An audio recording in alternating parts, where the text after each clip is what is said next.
Greetings, great grace and shalom to everybody who is watching. Today we are sharing about widowhood. I want to share about how I became a widow, the grace of God that has carried me through, and it's still keeping me through to this day. We were actually serving in a very small ministry, a ministry that we joined, I think, years later after our union. We became more like deputy or second in charge. It was great. I learned about serving. I learned about, dealing with people in the congregation, praying for them. I learned about a whole lot. And I was young at the time. Him and I we had a disagreement that week. And as couples, if you've been married before, you would know that there were times where you just look at each other and not be interested even to say a word to each other. A good morning in the morning, that would be enough, and that's it. You are waiting for someone to say sorry before you can start, conversing or being warm again to them. So we're going through that phase, of not talking much. And on that Wednesday, we had done with the home cell service, and then we usually greet each other, give hugs and all of that. And he came to me and he gave me a hug, a long hug, and he just didn't want to let me go, and I knew that my guy, this is his way of apologizing. Okay, I obviously, that hug softened me up. So we got home. It was myself and him and 3 of our kids.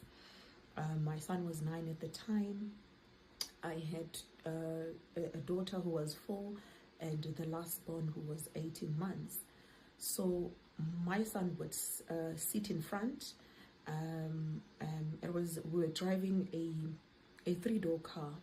So if you've seen it before, if you've seen any 3-door car, so it would carry passengers at the back, but for them to get in, so the people in front, either the driver or the passenger, would have to step out and then fold their seat in order for you to get in, or the same would apply for you to get out, right? So now we planned that. Okay, so my son would sit in front. He actually wanted them to be used to, especially the girls, sitting in front. And he would say that I don't want anybody to expose the front seat to my kids. I want them to know it from me, because I want them so that when they go out there and they find predators who are going to expose them to the front seat, so that it is nothing to them, because they are used to their daddy's car front seats, right? So my son would always sit in front. I would sit at the back. I didn't have really a problem. I had, a toddler, so there was no way I could, sit in front with a toddler, right? So my son was seated in front. Now, we had a manual system, to open our gates. There was no remote, there was no motor. So if we wanted to get in using the big gate for the car, we first need to open the pedestrian gate, get in, then go inside the yard, manually open the padlock using your key, opening the padlock before you can roll the gate. Now, my son had to do that. He knew. When we get to the driveway, that's what he would get off, go in pedestrian gate, and then go open the main gate, the big gate. As per usual, we did that. However, on that day, the 11th of February 2016, it turned out my son was struggling to open the gate. And now we are talking. So I'm seated right at the back of my husband. He was driving, and then next to me it's my two kids, the daughters, 4-year-old and the 18 months. So I'm saying, I wonder why my son is struggling today with the gate, and it hasn't been raining, so we would be saying that maybe the padlock has some water inside or anything, but he was just struggling with the gate. And as we were talking about him struggling, then because my husband was like, no, don't worry, he will get it right. I mean, he does this almost every day, so he will come right. Now a car stops behind us. We are facing the gate. It stops right behind us, sort of blocking the way through. Now it's the gate, it's our car, and then it's the car at the back. Now we're not suspecting anything really. It was early in the evening. It was around 20 hours. Well, I'm at the back. I can see that there's a car, behind. And I tell him, look, there's a car behind us. It could be one of your friends, maybe one of our neighbors. I mentioned the name, I think, because he always, wants to say something before he passes by. Maybe they want to discuss soccer, or they want anything, to say anything, talk about the weather. They always have something to say. How guys are. Now, we both look back. As we look back, we see two guys coming towards us. One comes towards the front where my son was sitting, and the other, with a gun, comes to the side where my husband is sitting. They both, the first one first opened the door, got in. The one who came to my husband's side with a gun, for some reason my husband's window was half opened, so I cannot recall whether he opened it thinking that this was his friend. Maybe I was trying to reach out or say something to him, or it has been always half opened throughout the way. But this guy just put his hand inside the car and shot him, right? And it's just one bullet straight, and then opened the door after shooting him, pulled him out and say, Puma, like get out, and then he would have then got in. So I'm not sure whether they did not see whether we were at the back. Then while this is happening, the one at the front asked me, where's the money? All right. I told him the money is there. It was just lying there, in that ashtray. And from there, my phone rang for some reason. I can't remember who was calling or the reason for my phone ringing. My phone rang, and and then he said, give me that phone. So yes, I gave him the phone, and this guy who had just shot my husband, as he wanted to climb in the car, I realized that these guys are going to take us with. This is not going to happen. And I said, that guy needs help. They want the car, let them take the car. Let me go get help for my husband. Now, as he was about to climb in the car, and I said, can we please get out, right? And then he then folded the seat for us. I first had to come out and then grab the two kids with me. He was just waiting here right in front of me, or rather next to me. And then I took the kids, put them on the floor right next to their dad. And then he told us to look away. So we sort of look away from the car, and my husband is right here next to us on our feet. Then I'm praying, God, let them go, so that I can get help for this guy, because I can't scream, I can't do anything now. I'm scared. What if they also shoot at me? Now, this guy keeps on banging the gate, keeps on banging the gate. You know, he's moving forward, he's moving forward. Now, my husband's feet were almost under the car because they just pulled him out, right? And just, you know,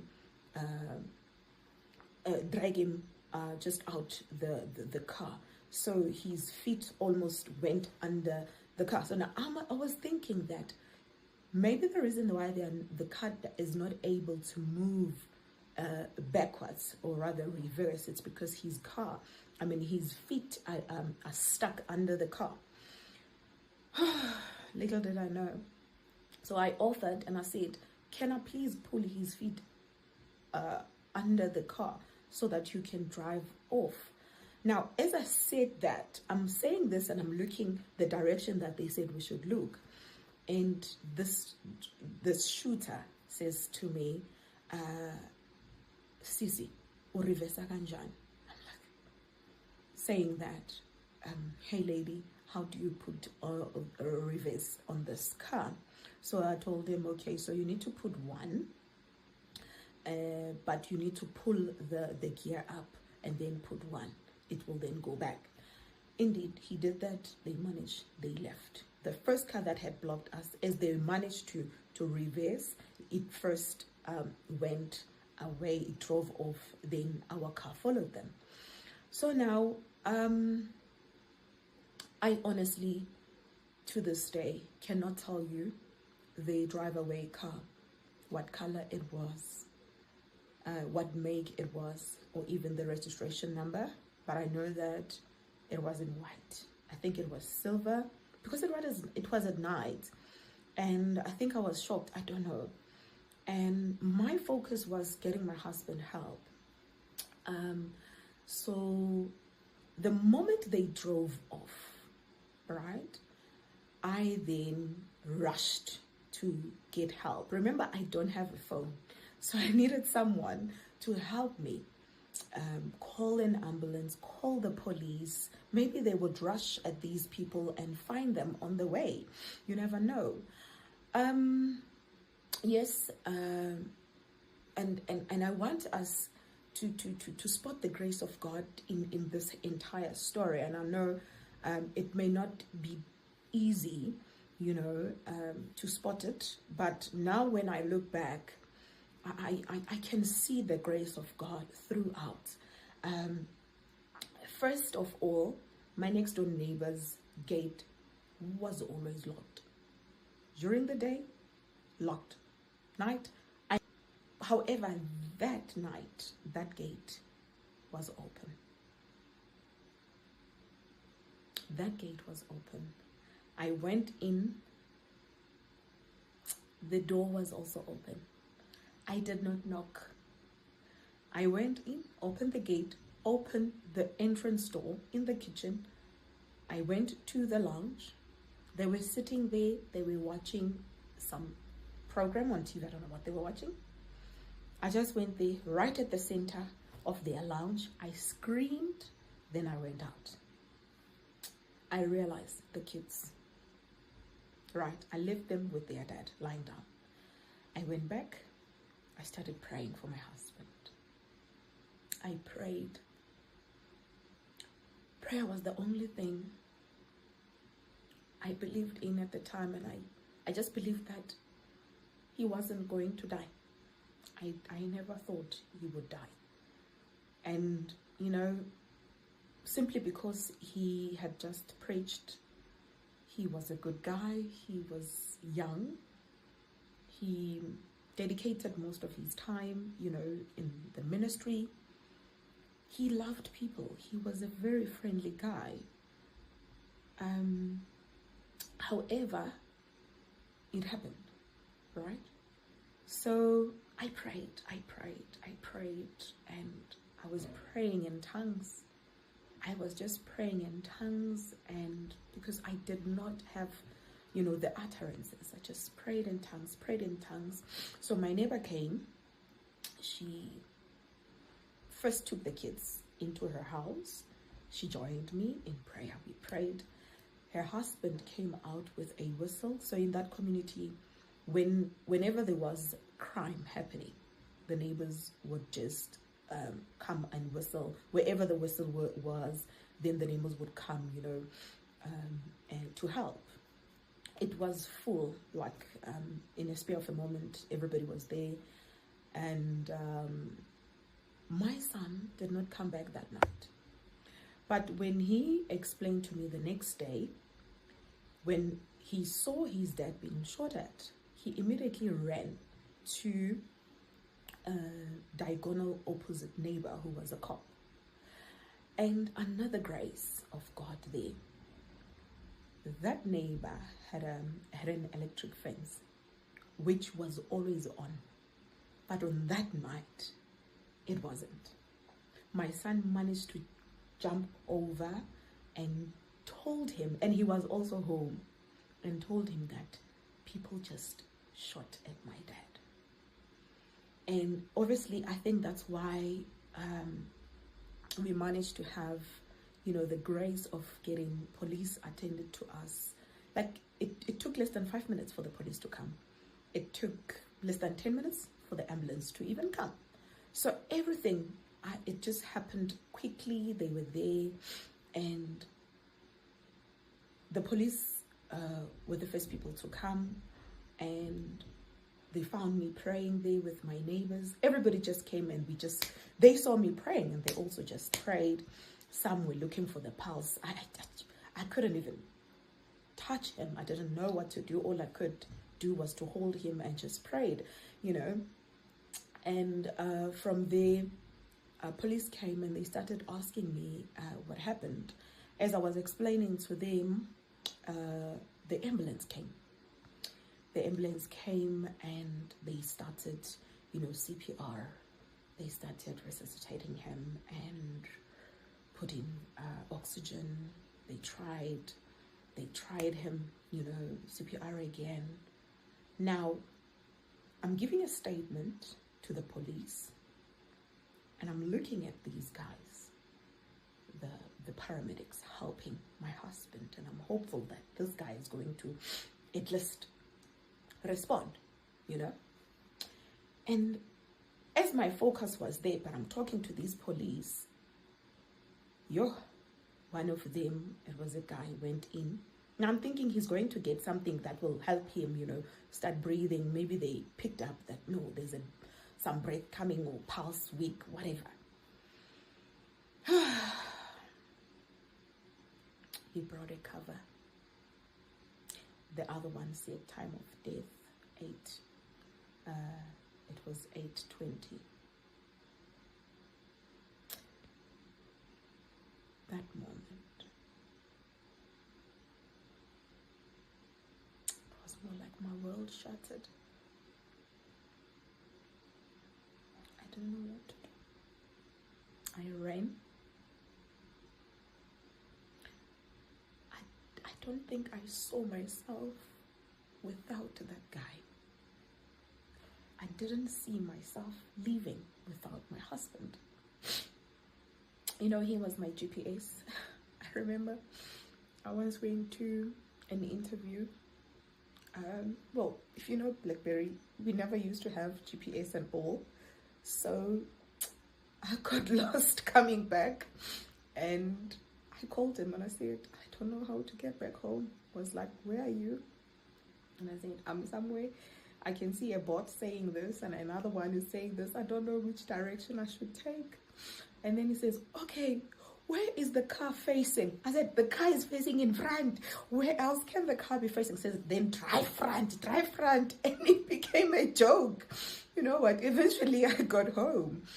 But he was my everything. I relied on him. I know that even when maybe I'd be asked, when you're a pastor's wife, right? People will just think that just because you're a pastor's wife, you have the same grace as the pastor.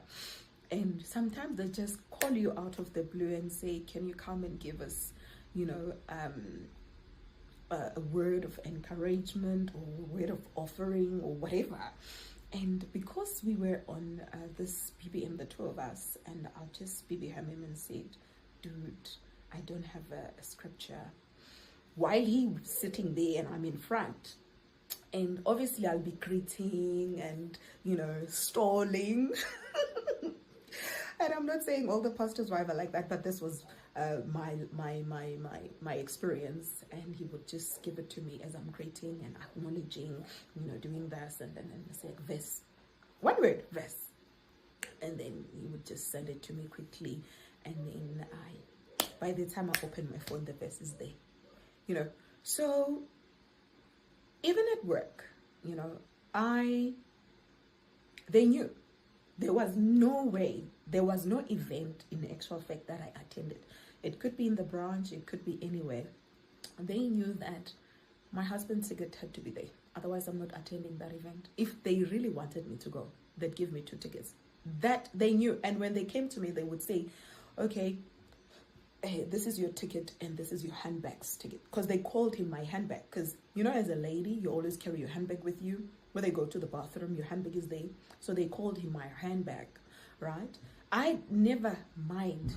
I just loved his presence, his everything, I was just in love with the guy. And he was gone. One moment I was talking to him. The next, he was declared dead.